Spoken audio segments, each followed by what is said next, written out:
Hello everyone, I am Gurvinder from Mata Mohan Dev Oswal Public School. Please like and subscribe our YouTube channel.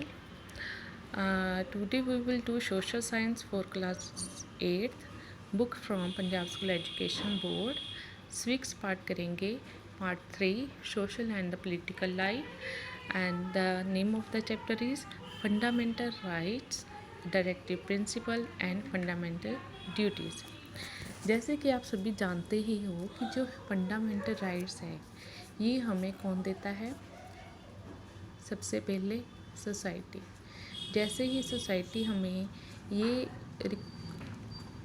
Provide करती है और society के प्रति हमारा फ़र्ज़ भी बन जाता है। एक तरफ से हम लोग अपना अधिकार ले रहे हैं, दूसरे हैंड से हम अपनी ड्यूटी भी पूरी कर रहे हैं।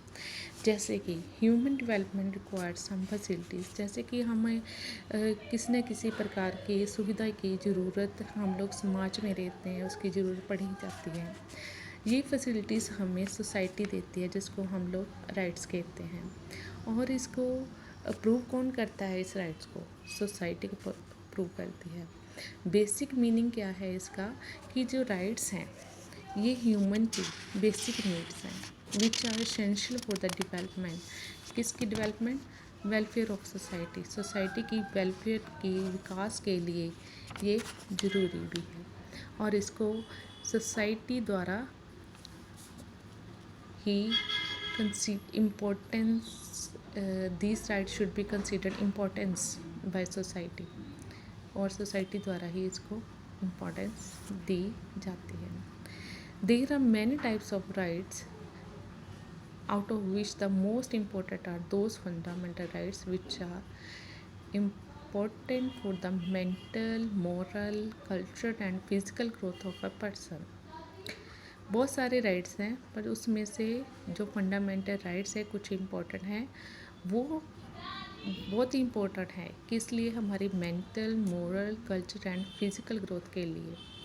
Fundamental rights are those which are supreme, ये सुप्रीम है एक तो, ये दूसरा ये कॉन्स्टिट्यूशंस में है, हमारे जो संविधान है उसमें भी उपलब्ध हैं।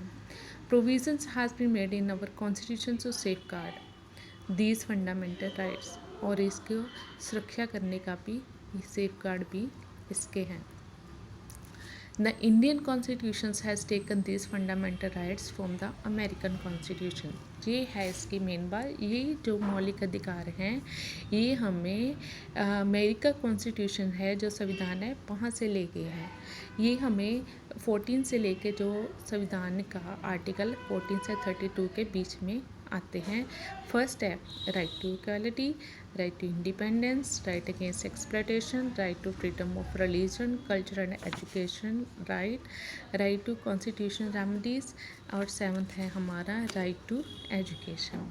बेटा जो राइट टू एजुकेशन है ये हमारा दिसंबर 2002 में अमेंडमेंट एक संशोधन किया गया था जिसमें उसको राइट टू एजुकेशन है ये राइट इसमें ऐड कर दिया गया। Human rights, these are those rights which tell us about the minimum basic rights to lead a respectable life. Thus, all those rights which enable human beings to lead a respectable life are known as human rights। वे अधिकार जो मनुष्य के मानव जीवन देने के लिए योग्य बनाते हैं उन्हें हम लोग क्या कहते हैं? ह्यूमन राइट्स कहते हैं। मनुष्य जीवन जीने के साथ साथ अपना मान सम्मान युक्त जीवन जीना चाहता है, इसलिए ह्यूमन राइट्स है इसको कहा जाता है। Relationship between rights and duty, और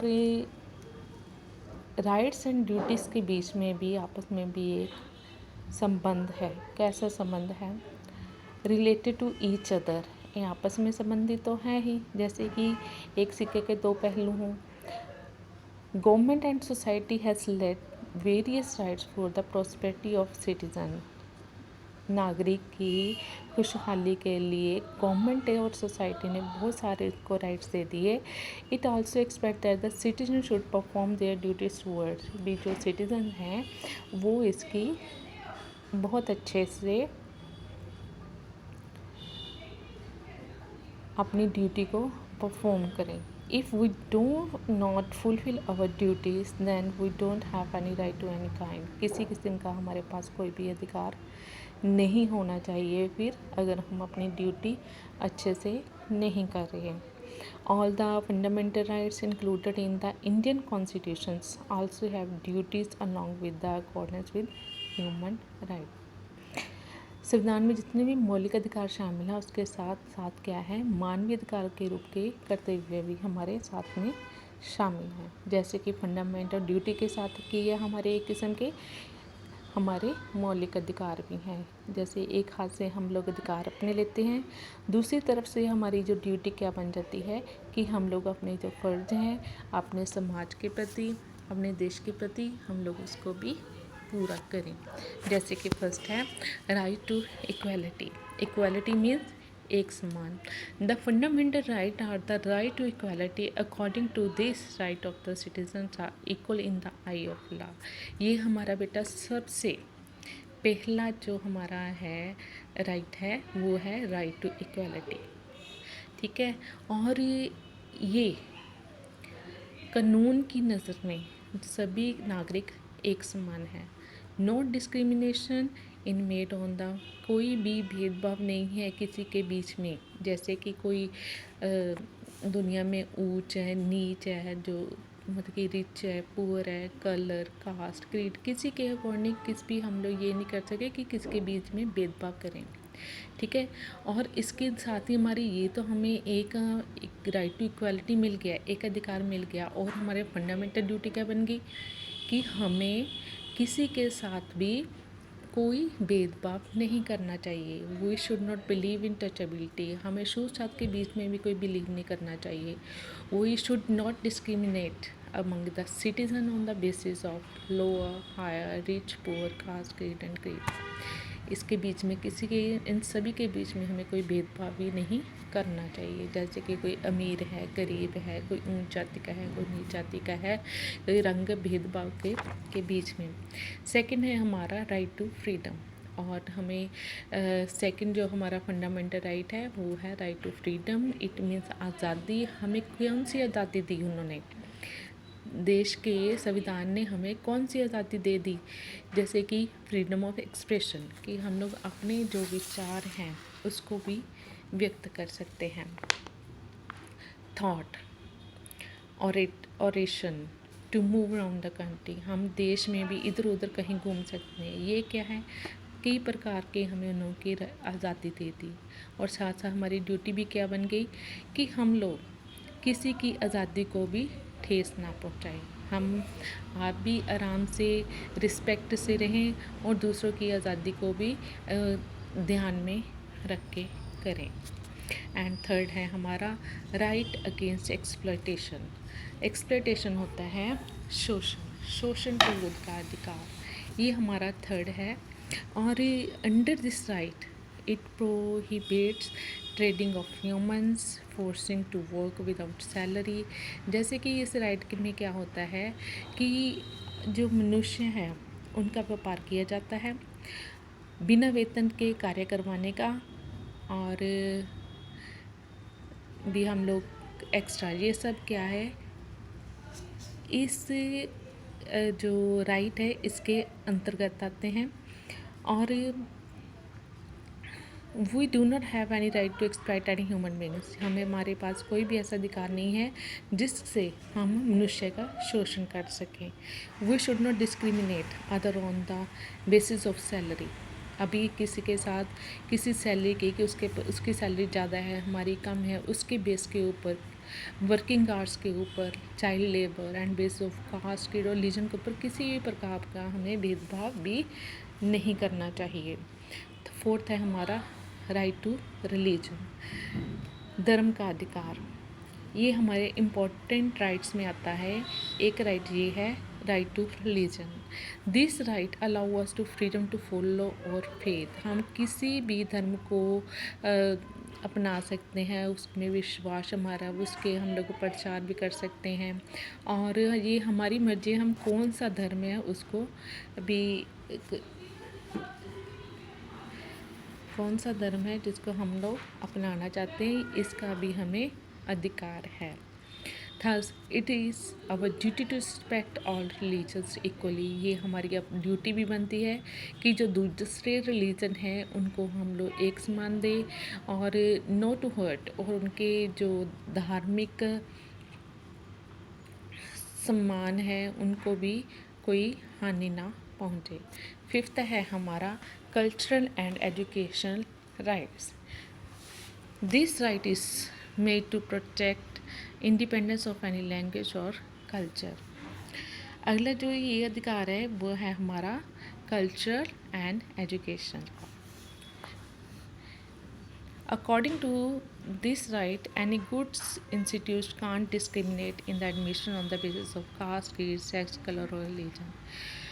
इसके अनुसार, इस राइट के अनुसार कोई भी अच्छे वाला इंस्टीट्यूट किसी भी प्रकार का एडमिशन के ऊपर, जैसे कि कोई भी भेदभाव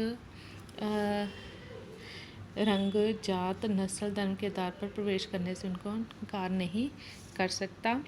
और this is our also our duty to respect this law and don't discriminate in any manner. We should respect all the languages, culture and religion। Government should also not continue in giving grants to such educational institutions।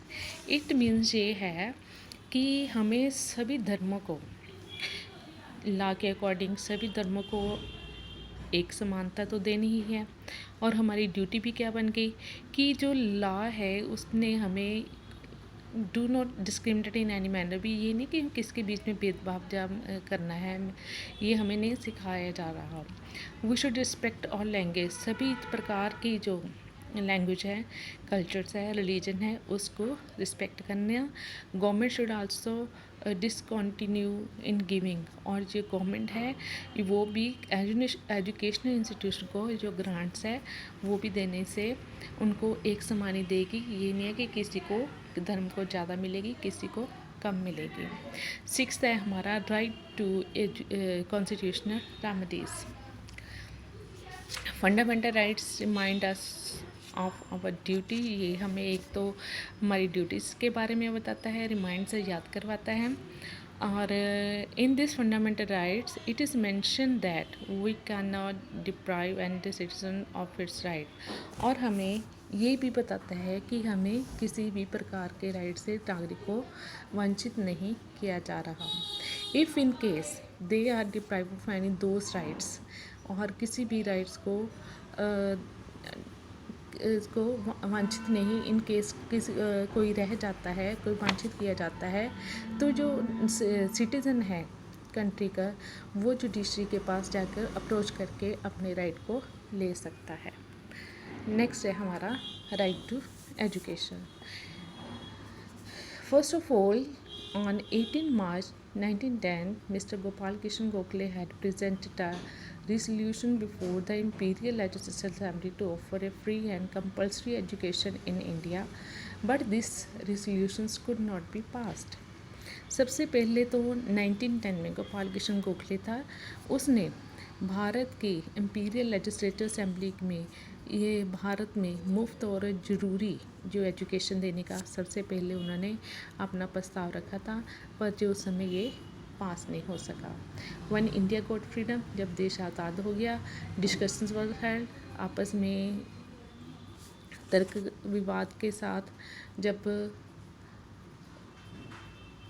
In the constitution assembly के बीच, जब constitution assembly की आपस में discussion हुई, और meeting के बाद after discussion under the article 45 के which come under the chapter of the directive principle of state policy, states were directed to provide free and compulsory education to children up to 14 years और within 10 years।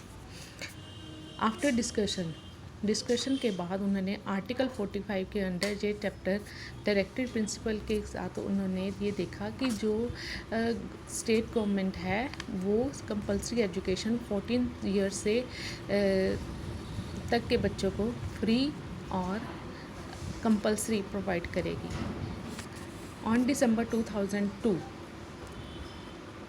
Parliament पास 86 amendment. 2002 में parliament ने 86 जो थी संशोधन किया। इस article 21A के has been entered in the fundamental rights. Now every child has got the right to the get free and the compulsory education between the age group of 6 to 14.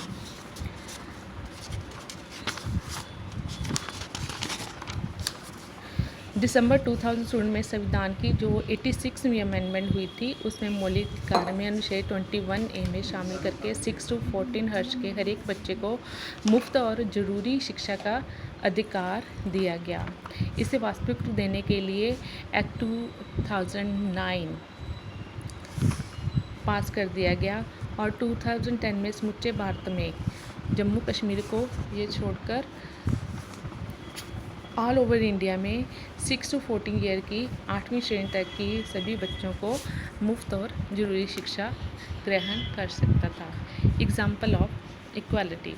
Rights are equal for all. From century of society has been discriminated people on the basis of colour, race, religion. Many races were considered inferior were treated as untouchables. अधिकार सभी के लिए समान है. हमारे समाज में शताब्दियों के रंग, नस्ल, जात तथा धर्म के आधार पर भेदभाव किया जाता था और शताब्दियों में एक कुरीति भी थी और वो थी discriminating. Many races were considered inferior and were treated as untouchables. Now, under the Article 17 of our Constitution, the discrimination of the people on the basis of caste and race has been abolished. अभी जो हमारा article 17 था उसमें जो हमारा था छुआछूत की जो सामाजिक बुराई थी उसको यहाँ पर समाप्त कर दिया गया. और संविधान की जो 15 आर्टिकल है उसके अंदर not citizen can be discriminate on the basis of caste, colour and race. नागरिक के साथ धर्म, जात, लिंग के तथा नस्ल के आधार पर भी कोई भेदभाव भी नहीं किया जा सकता. According to the article 25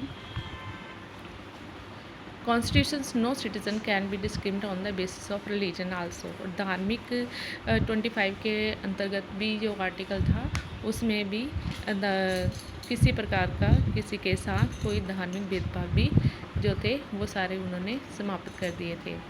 these are many more such example in our constitution such make it clear that all citizens are equal. यहाँ से बहुत सारे एग्जाम्पल से ये पता चलता है कि नागरिकों को एक समान समझा जाता है.